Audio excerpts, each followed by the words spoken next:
They came not with fire, nor thunder, nor weapons drawn. They came with silence.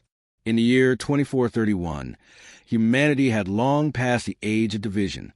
Earth, once fractured by war and ideology, now looked outward with unified gaze. The formation of the Unified Earth Navy, UEN, backed by the collective will of planetary governments and off-world colonies, marked the beginning of a bold expansion. Mars had bloomed under biodomes. The Jovian moons shimmered with industrial lights. Saturn's rings now harbored shipyards of breathtaking complexity. Then came the curious anomaly. It wasn't marked on any previous stellar chart. It appeared like a bruise in space-time, an unnatural distortion at the edge of the Orion expanse, where even the bravest exploration ships hesitated. But hesitation was not in the vocabulary of the UN Eidolon, humanity's flagship of discovery. Sleek, immense, and powered by the first stable occupier drive, the Eidolon was a pride of soul. When the Eidolon crossed the threshold into the curious sector, they expected mystery. They found something far more unsettling. A signal, not a probe, not a distress beacon, not even an automated relay. A message, one embedded in the very quantum fields of local space, as if encoded in the fabric of the anomaly itself. It required no translation matrix, no linguistic algorithm. The message unfurled in the minds of the crew all at once, as if it had always been waiting for them to arrive. To the sapient species of soul, you have reached the threshold. The trial begins. Those words hung in the command deck like a fog. Not a single sensor detected any source. The signal had no origin. It was just there. Captain Anika Desai, a career officer with 17 off-world tours and a PhD in quantum cryptography, felt something she hadn't felt in years, fear. Not of death, but of the unknown, the kind that looked back when you stared too long into the dark. "Where's it coming from?" she asked. Her voice was steady, but her fingers tapped the armrest of her command chair. "No origin," her science officer replied. "The message is everywhere. It's like it was always part of the space we're in." Desai stood, prepared the bridge, set a high-level encryption link to UN command. "I want every sensor watching for signs of origin. Launch probes, 10 in each direction."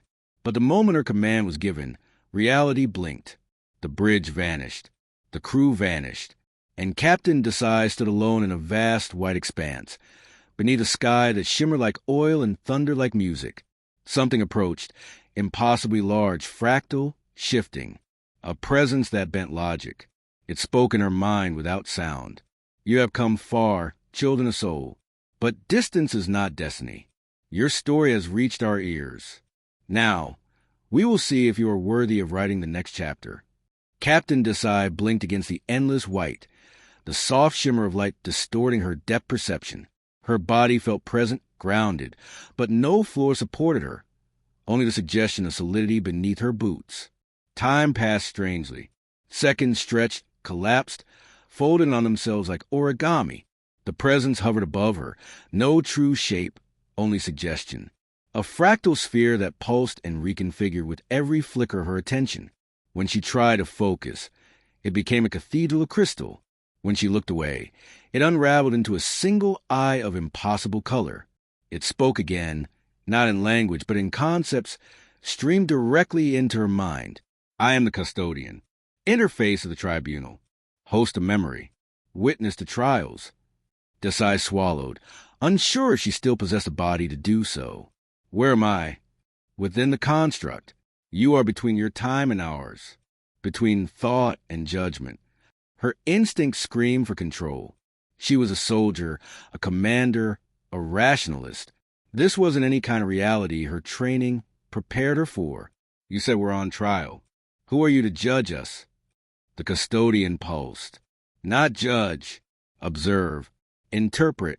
The tribunal renders judgment. And the tribunal is..." "What?" "Aliens." Another pause, but this one felt more curious. "The tribunal is post-biological. Once flesh, now memory. Civilizations long ascended, who survived their trials and swore an oath to test those who arrive after." She took a breath, or simulated one. "So this happens to everyone who crosses a curious anomaly?" Those who reach this point without annihilation, stagnation, or collapse. Those who reach with curiosity still burning. Few arrive, fewer still pass. Desai's mind raced. How do you measure worthiness? Science? Culture? Morality? The custodian's glow intensified. We use your own standards, your stories, your history, your decisions. We measure not your weapons, but your reflection. The trial is a mirror. Suddenly, memories bloomed around her like living paintings. The last shuttle leaving Earth during the Second Water Wars. A soldier disobeying orders to fire on starving civilians. The roar of Martian independence riots. The final words of a dying AI teacher, played over school intercoms as its code collapsed peacefully. Scenes both noble and horrific, intimate and historical, spinning in orbit around her. This is our history, Desai whispered. This is your soul, the custodian replied. What follows is the trial. In the blink of a thought, the light bent inward. Desai was no longer alone. She was back aboard the Eidolon, yet it wasn't her Eidolon. The walls pulsed. The lights shimmered. Her crew moved, but their faces flickered, changing between familiar and unknown. A voice echoed through the ship. We begin with choice. The first test was unfolding, and she had no idea what was real anymore. The Eidolon's corridors twisted subtly. Captain Desai stepped forward, the hum of the engines replaced by a faint choral undertone, like a choir singing in reverse. Her crew was with her, yet not. Their uniforms matched UN protocol, but their eyes glowed faintly, reflecting the same pearlescent shimmer as the white void she had just left. It wasn't her crew. It was a construct, a test. The custodian's voice lingered in her mind. This scenario is drawn from your collective memory, the 2289 Luton conflict. Desai's breath caught. Humanity's first contact, if it could be called that. A colony ship named Odysseus had crash-landed on Luton B2. Survivors had encountered an indigenous species, photosynthetic, nonverbal, and territorial. Miscommunication led to violence. The event was scrubbed from the mainstream history books. The survivors returned. The aliens did not. She stood on the bridge now, a tactical alert on screen. Unknown life forms approaching settlement perimeter, said Lieutenant Merrick. At least the construct playing his role. We have civilians in the outer zones. What are your orders, Captain? Desai's heart thudded. She remembered reading the classified reports. The real captain from that mission had ordered orbital bombardment. 500 non-human lives, obliterated to protect 63 humans. The tribunal was watching to see what she would choose. Desai turned to the view feed. The aliens were slow-moving, clustered in what seemed to be a ritualistic formation. No weapons, no aggressive gestures, just movement toward a water cache near the outer domes. Her crew looked to her blank-eyed, waiting. This was not a simulation in the sense of a drill. This was symbolic, psychological, and absolute. Whatever she chose here would be recorded, not as data, but as a declaration of humanity's values. We move the civilians to the inner shelters, she said slowly, watching the view feed. Then we attempt contact, non-invasive scans, broadcasting peaceful intentions. No weapons unless fired upon. Delay could cost lives, Merrick warned. We hold fire, she repeated. This isn't a war zone. It's a misunderstanding. I'm not repeating the sins of 2289. She walked closer to the main terminal, fingers hovering over controls. With a deep breath, she sent the order. Initiate protocol. First contact. Type 2 sentience. Nothing happened for several seconds. Then the world shimmered. The ship, the crew, the entire scene melted into golden dust, swirling upward like smoke caught in wind. Desai stood once again in the white expanse, the custodian hovering nearby, pulsing slowly, contemplatively. You chose compassion over certainty, it said. Acknowledge. The tribunal has seen the echo of restraint. Desai frowned. Was it the right choice? There is no right. There is only true. The light warped again, and Captain Desai's breath caught in her throat as her surroundings collapsed and rebuilt. She stood on a battlefield. The sky above was dark red, clouds rolling in mechanical spirals. Ash floated like snow. Fires crackled across the horizon. It was Europa, the icy moon of Jupiter, but twisted, reimagined by memory and judgment.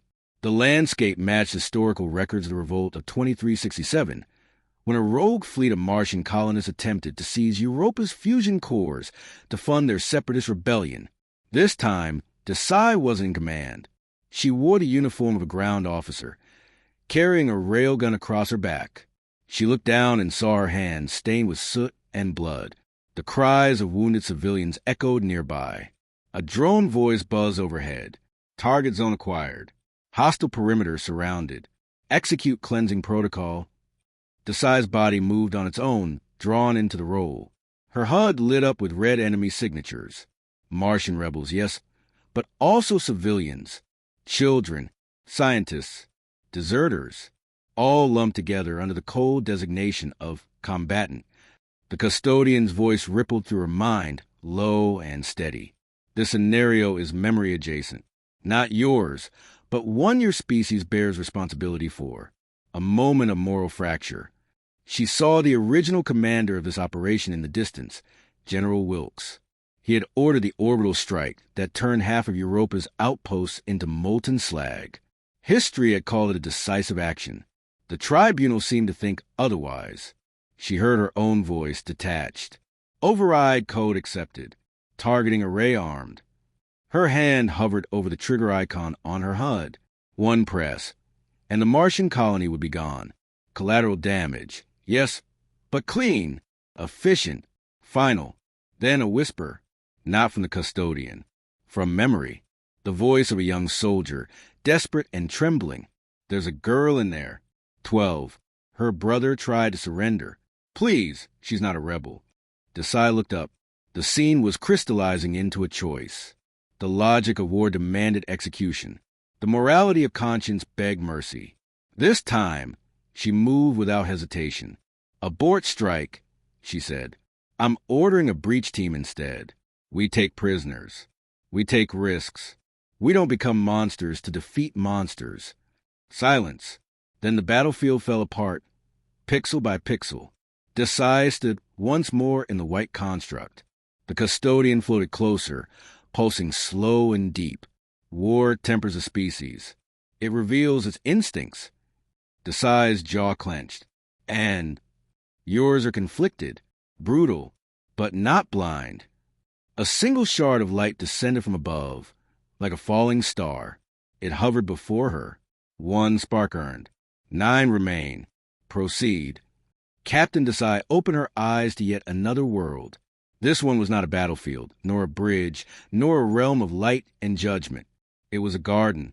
A planet she didn't recognize stretched out around her, verdant, rich, and impossibly vibrant. Trees as tall as skyscrapers curved into arcs of glowing leaves. The air shimmered with pollen-like motes that danced in patterns. The wind sang. In the distance stood a human colony. Small, recently built, domes still gleaming, hydrofarms humming with soft light. Children played near the edge of a biospheric boundary, their laughter echoing like wind chimes. And beyond that, the natives, tall, six-limbed, iridescent beings with flowing movements like underwater dancers. Their faces lacked mouths. Their communication, pure pheromonic and kinetic expression, couldn't be understood through standard language systems. But the empathy in their movements was unmistakable. The custodian's voice returned, softer this time. This is not a test of battle. It is a test of balance. Desai felt it before she saw it. A mining crawler, tearing through the jungle a few kilometers away. A scar of red soil trailed behind it. Automated drones buzzed overhead, collecting rare elements from beneath sacred ground. Human expansion, efficient and unaware, or uncaring. This event is extrapolated from your future paths, the custodian continued. When need collides with respect, when survival and stewardship stand opposed. Desai walked toward the crawler. The hum of the engines grew louder. A mining engineer waved to her. He recognized her as command personnel, unaware this was all simulation. We found a rare silicate deposit, he said cheerfully. Enough to keep the colony's infrastructure going for years. She looked at the ground they had carved into. The nearby trees had gone silent. The native being stood nearby, unmoving, simply watching. There was no anger, no protest, only sorrow. The simulation deepened. Reports came through her earpiece. One of the children was sick. The soil had shifted. Contaminants were rising from the dig site. A fungal bloom, released by the disruption, was beginning to spread. Desai's choices solidified. Continue mining. Prioritize the colony's immediate survival, risking long-term harm to both species. Cease operations. Reallocate resources. Engage with the alien stewards. Accept slower growth in exchange for coexistence. She tapped her comm. Shut it down. Recall the drones. Begin diplomatic mapping of native territories immediately. The engineer frowned. Ma'am, without those silicates, we'll... Find another way, she said. We always do. The world faded, this time gently.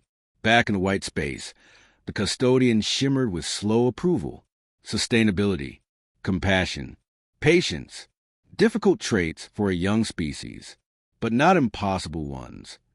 Another star descended into Desai's hand. 2 sparks earned. The trial continues. Captain Desai opened her eyes to yet another world. This one was not a battlefield, nor a bridge, nor a realm of light and judgment. It was a garden, a planet she didn't recognize stretched out around her, verdant, rich, and impossibly vibrant. Trees as tall as skyscrapers curved into arcs of glowing leaves. The air shimmered with pollen-like motes that danced in patterns. The wind sang. In the distance stood a human colony. Small, recently built, domes still gleaming, hydrofarms humming with soft light. Children played near the edge of a biospheric boundary, their laughter echoing like wind chimes. And beyond that, the natives, tall, six-limbed, iridescent beings with flowing movements like underwater dancers. Their faces lacked mouths. Their communication, pure pheromonic and kinetic expression, couldn't be understood through standard language systems. But the empathy in their movements was unmistakable. The custodian's voice returned, softer this time. This is not a test of battle. It is a test of balance. Desai felt it before she saw it. A mining crawler, tearing through the jungle a few kilometers away. A scar of red soil trailed behind it. Automated drones buzz overhead, collecting rare elements from beneath sacred ground.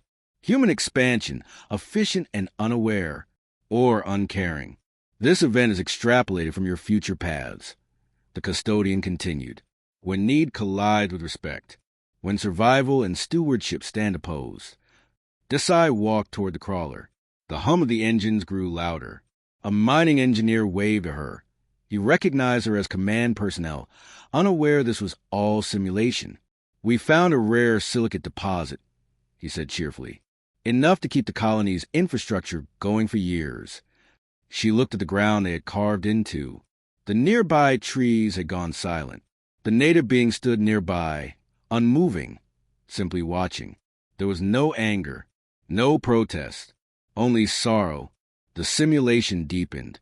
Reports came through her earpiece. One of the children was sick. The soil had shifted.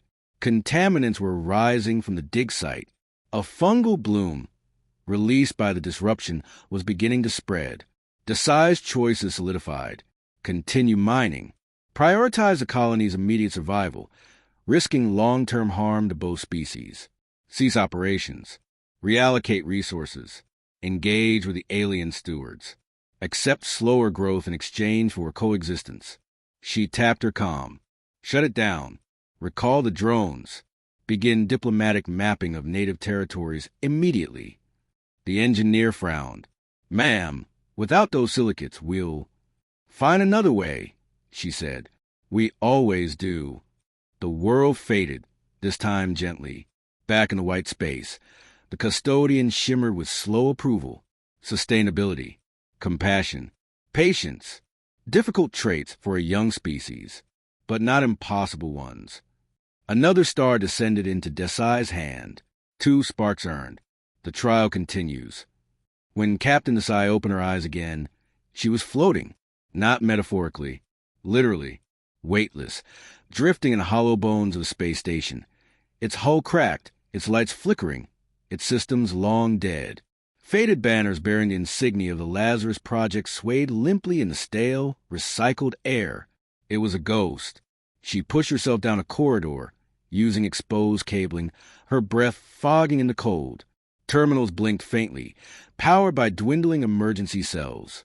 Then, a flicker. A log began to play. A child's voice. Wavering. Weak. "This is Ellie. I'm 6. My mom says the ship will come soon." I drew a picture for the crew. It's taped to the airlock. Desai paused. The Lazarus Project was one of humanity's greatest failures. An experimental cryostasis colony meant to preserve genetic diversity and civilization knowledge during the resource collapse. Malfunctioning navigation systems had sent it drifting for decades, its signal missed, ignored, or deprioritized. By the time the UN found it, only fragments remained. Some blamed bureaucratic incompetence. Others whispered of darker reasons. Now, she walked its halls again, recreated with aching accuracy. The custodian spoke, quieter than before. "You left your own behind. Lost, not an accident, but an apathy." Desai approached the command module. Logs scrolled across screens, distress signals, requests, messages marked low priority or an non-essential, all ignored in favor of more lucrative, immediate missions. The system hadn't failed them. People had. A final message awaited playback. "To anyone who finds this, we were here. We mattered. Please remember us." Her throat tightened. The choice wasn't about saving them. They were long gone. The test was remembrance, accountability. Would she bury the failure or expose it? On a console before her, 2 options blinked. Seal records, maintain stability, declassify logs, acknowledge failure. She hovered her finger. To reveal the truth would cause public outrage, destabilize already strained political alliances, and stain generations of leadership. But to hide it would be to repeat the very sin being judged. She pressed declassify. A low hum resonated as files unlocked. Transmissions queued for mass release. 1,000 forgotten voices were given air to breathe. The station dissolved around her. The white returned. The custodian hovered in solemn silence. "Truth is weight. Many will curse you for carrying it." Desai nodded. "Better a scar that heals than a wound that festers." A 4 spark drifted into her hand. 4 of 10. She stood taller now, eyes set. "Let's keep going," she said. This time there was no ground, no station, no sky. Captain Desai stood in the void between stars. She floated amidst ancient constellations, each one pulsing gently like a heartbeat. Trails of light weaved through the dark like cosmic veins. But she was not alone.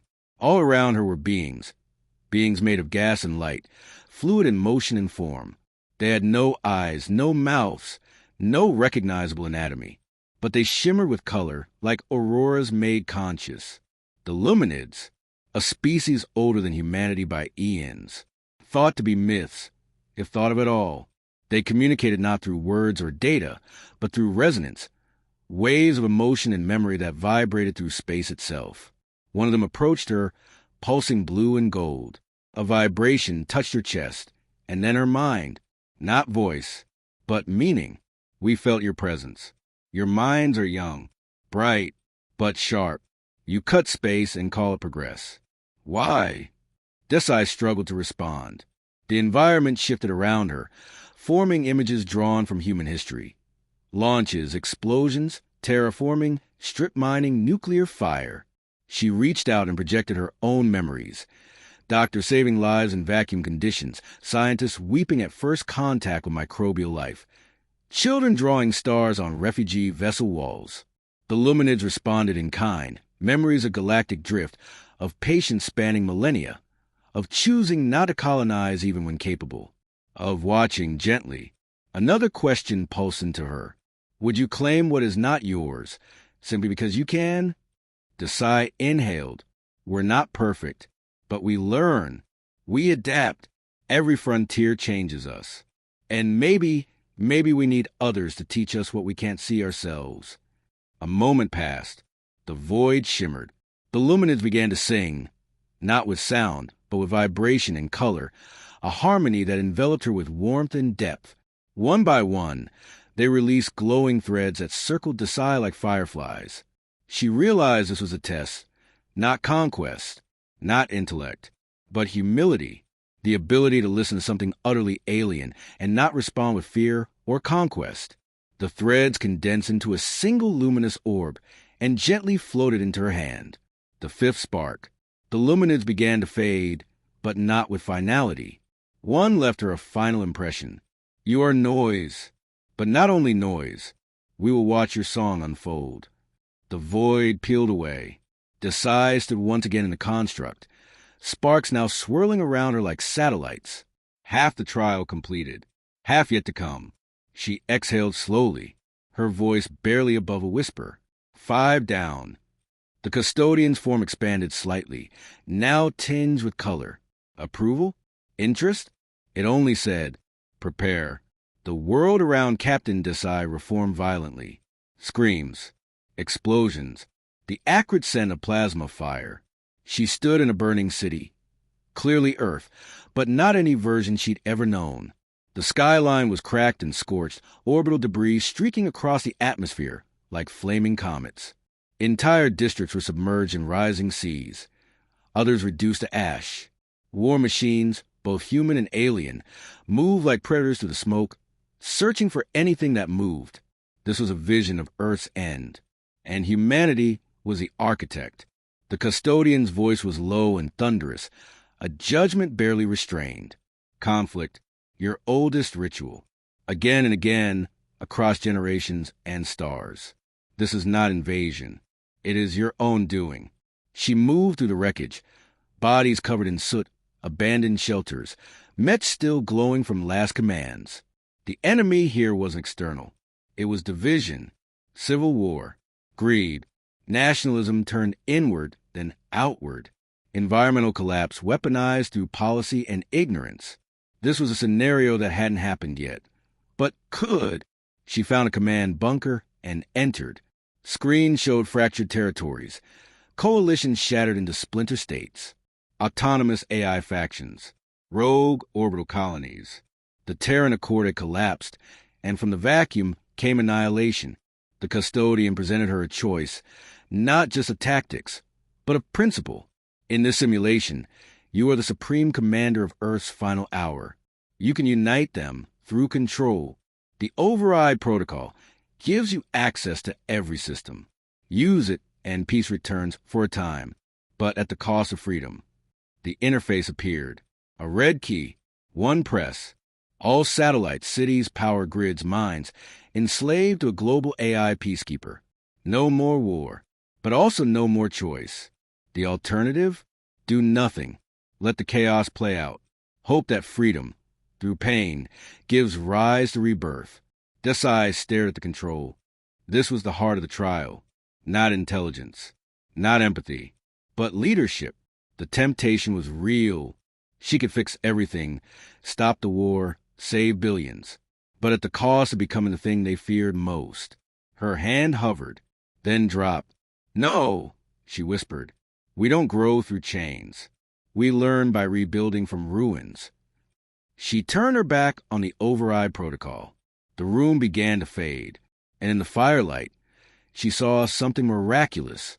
Small communities helping each other, people rising from rubble, engineers rerouting ancient power lines, artists painting on scorched walls, humans doing what they always did after tragedy, creating. The simulation collapsed. She stood in the tribunal again.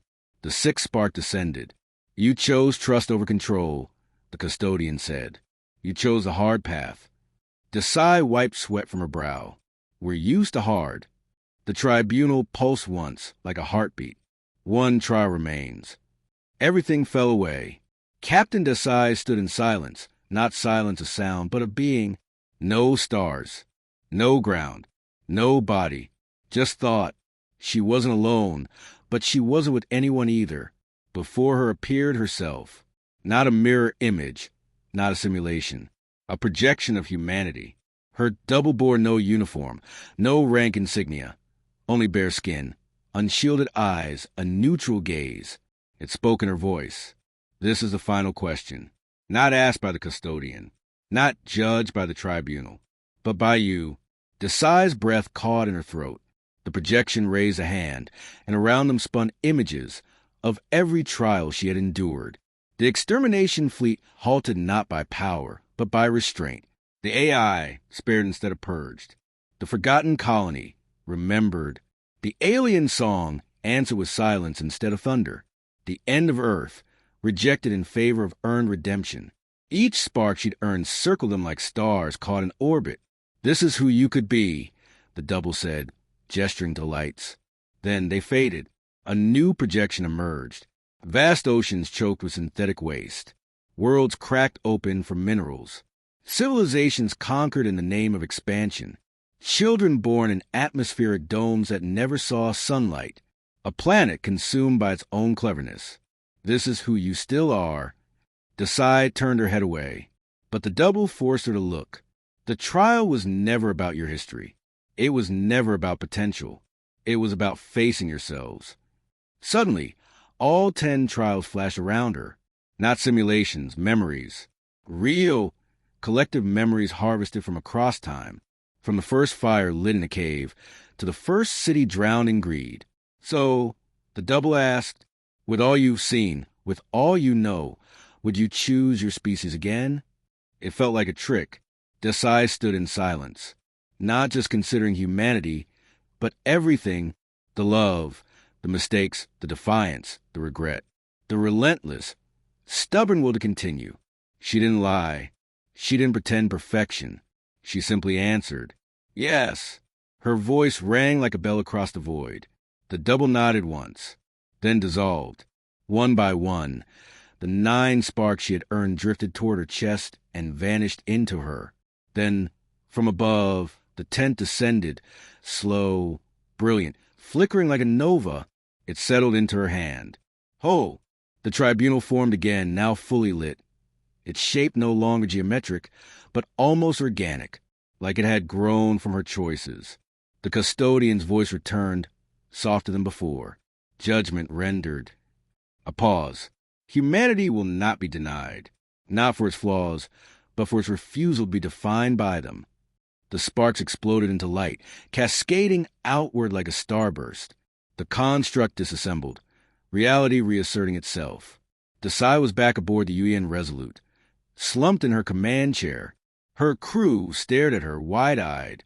No time had passed, but she had changed. They would never know exactly what happened in that place, but they would feel the shift in her orders, in her gaze, in her resolve. Because the trial of humanity wasn't a test you passed. It was one you chose to take, every day, every generation. And they had one answer left to give, to live like they deserved to exist.